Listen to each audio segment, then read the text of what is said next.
In this video, we will address the question, how do biologists define a species? By looking at several species concepts, including the evolutionary, biological, morphological, phonetic, and phylogenetic species concepts. We'll also discuss a few of the difficulties associated with each concept. The evolutionary species concept was first introduced by George Simpson and was later altered by E.O. Wiley. According to Simpson's modified definition of species, a species is a lineage of populations which maintains its identity from other such lineages and which has its own evolutionary tendencies and historical fate. This means that the main characteristics that distinguish a group of populations as a species is their shared evolutionary past and their common evolutionary fate in the future. Although the evolutionary species concept is helpful in defining what a species is and what part a species plays in evolutionary history, it does not assist biologists in identifying species and determining species boundaries. As a result, scientists have created several approaches to determine whether or not populations are members of the same species. The biological species concept was first proposed by Ernest Mayr in 1942. The concept defines a species as groups of actually or potentially interbreeding populations which are reproductively isolated from other such groups. In identifying what constitutes a species, the biological species concept states that the absence of gene flow is the main factor to be considered. Additionally, this concept emphasizes the separation of one species from another due to reproductive barriers. There are several challenges in using the biological species concept. For example, it is very difficult to apply this method to species that have gone extinct and are only known from fossil evidence. Additionally, the biological species concept is restricted to sexual species only. It can't be applied to asexually producing species.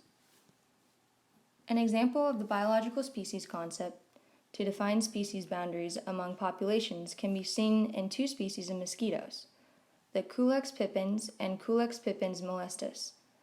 Biologists discovered that although both species live in relatively close proximity to one another and look similar, they lack gene flow and therefore compose two different species.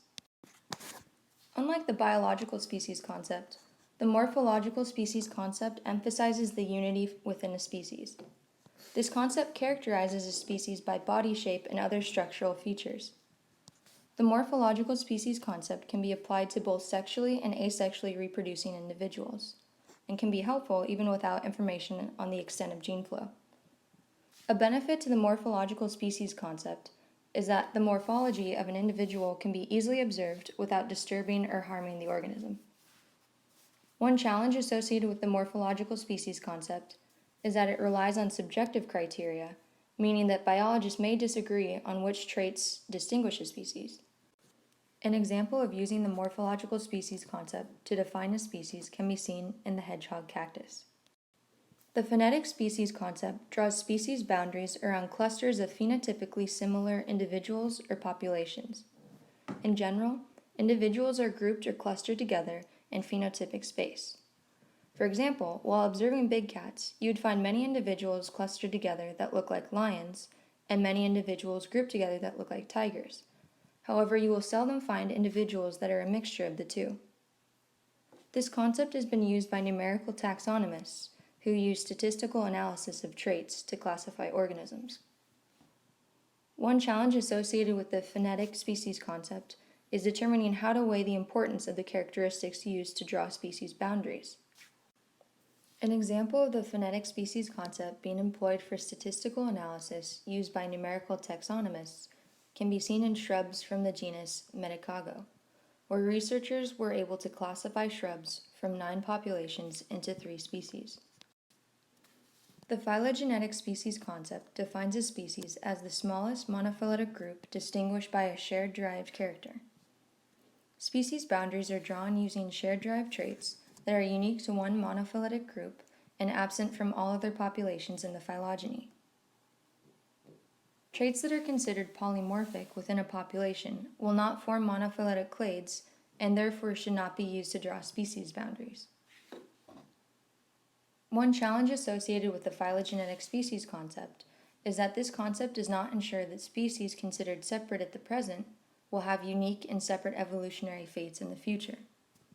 Additionally, because there's no restriction on gene flow, members of distinct phylogenetic species may be able to interbreed and eventually fuse back into one species in the future. As an example of using the phylogenetic species concept, we'll take a look at Encentina salamanders.